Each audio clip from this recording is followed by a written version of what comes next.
सावित्री व्रत पालन पाई भार जोगाड़े खनि वाणिज्य परिवहन मंत्री विभूति भूषण जेना गलंथरा ठारे आयोजित कार्यक्रम में ओडिया परंपरा मंत्री बाचस्पति को देले सावित्री जोगाड़। मंत्री विभूति भूषण जेना नेतृत्व में सावित्री भार कार्यक्रम अनुष्ठित होता।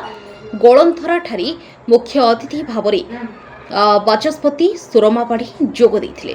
ओडिया परंपरा अनुसार स्वामी दीर्घायु पाई महिला माने सावित्री व्रत पालन करिथांती, जहापाई बाप घर आसी भार। ए परंपरा को बजाय रखी आज मंत्री श्री जेना गोपालपुर निर्वाचन मंडलीर प्राय 800 महिला को मंत्री सावित्री भार दे भाईर कर्तव्य निभाई, जहाको ने बेस खुशी व्यक्त करिसेंती बहु महिला। आसिका सांसद अनिता शुभदर्शिनी पट्टनायक, सांबादिका इतिश्री सोमपिका महंती मध्य मंत्री स्वतंत्र जोगाड़ प्रदान करथिले। कार्यक्रम में आभासी माध्यम राजस्व मंत्री सुरेश पुजारी जोड़ी हुई भौणी मानक सावित्री पूजार शुभेच्छा जणाइथिले। गंजाम जिलार बहु विधायक मध्य योगदान करी भौणी मानक शुभेच्छा ज्ञापन करथिले। Bureau report Zee TV news.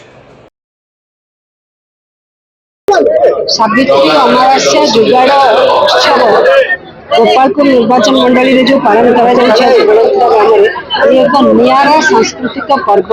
ये सारा ओडिशार माँ भौणी मान सारा ओडिशार समाज को गोटे मार्गदर्शन करने भाया गोटे कार्यक्रम।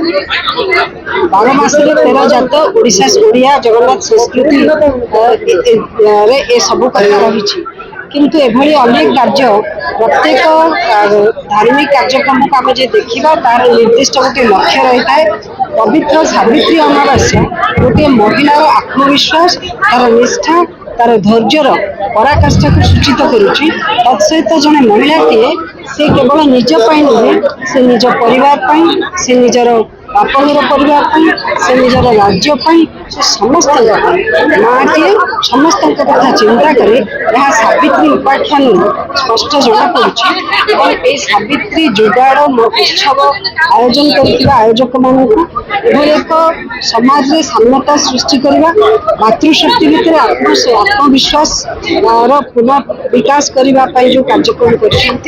हाँ मुझे पारि जो सावित्री पारी निज स्वामी को जमराज हाथ फेरई पारी, सेमती शक्तिर प्रतीक माँ मैंने सब कथा से करें ये विश्वास देते।